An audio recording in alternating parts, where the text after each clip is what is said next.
Well, Neil, 3 points on Saturday, and although you'd have wanted more from that performance, was it one of those where you find a way to win?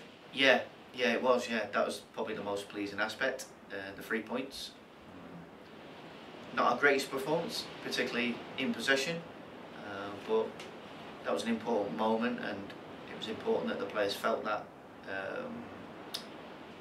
a happiness and that their efforts got rewarded on Saturday, because so far this season we probably haven't got what we deserved in some of the games. We can play better than that, but really nice feeling for the players on Saturday, and we had to battle hard for it. It wasn't always pretty, but I have to say we created some good chances and good moments in the game as well, and over 90 minutes I think we edged the game and deserved to win.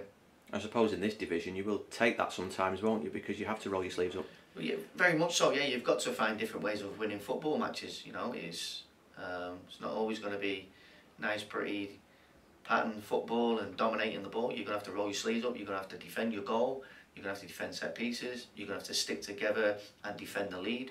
And we did that on Saturday. So I was really delighted with certain aspects of the play. However, there's obviously every game. There's obviously a lot of things that we can do better as well. And you've seen a lot with the character, aren't you? To obviously come back from the disappointment of that equaliser, and then you look at, say, the Crew game where you fall behind, yeah. And you know that spirit's there to get back in a game.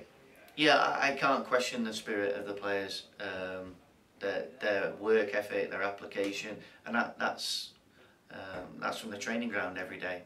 It's been first class. We've been in some really difficult situations this season with 10 men in certain games and 9 men, and going behind in games, and even on Saturday, you know, 2-1 up with 15 minutes to go and having to defend that lead there. They stick together, the players. There's a good spirit amongst them. We've got good people here, and where we've got good people, we've got a chance. You mentioned doing it tough. You had your 2 debutants in on Saturday. Will they be prepared to go straight back in for a Tuesday if selected? I hope so, yeah. I thought both equipped themselves very well in different ways.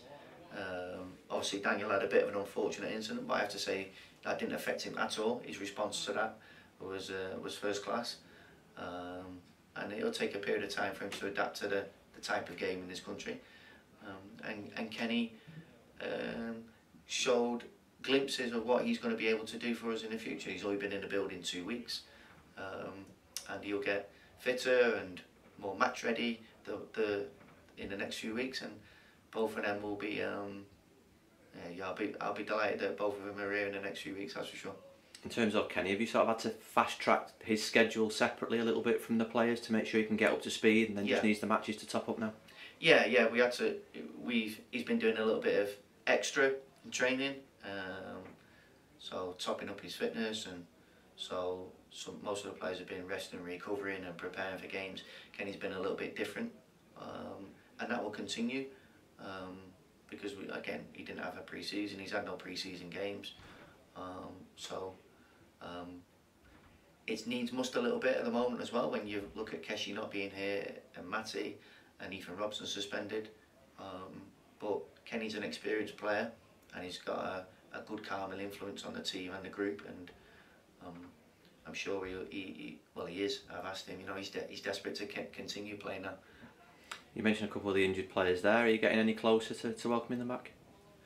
Well, Keshi and Garbs are back on the pitch and running and doing some ball work. Their time frames for return will be similar. We're hopeful that one, if not both, will be able to train by the end of the week. If not, it'll be early next week, so they're not too far away. Matty's probably a little bit further behind those two at the moment. And then it's Wigan on Tuesday night, and a bit like ourselves, have had a big turnaround, but for different reasons. Yeah, and you know, really sort of unfortunate circumstances that Wigan as a club found themselves in. They had a fantastic sort of second half of the season. Paul Cook and the group of players they had there was, you know, they were mid-table in the Championship and they were flying. So for what has happened to them is, you know, came out of the blue. Really unfortunate. Not nice for the club and the people at the club who work there, and the supporters especially. But they are where they are now, and you know, we have to concentrate on ourselves tomorrow now. We've got a job to do. We're off the back of beating Burton, and we want to follow up that 3 points with another 3 points at home.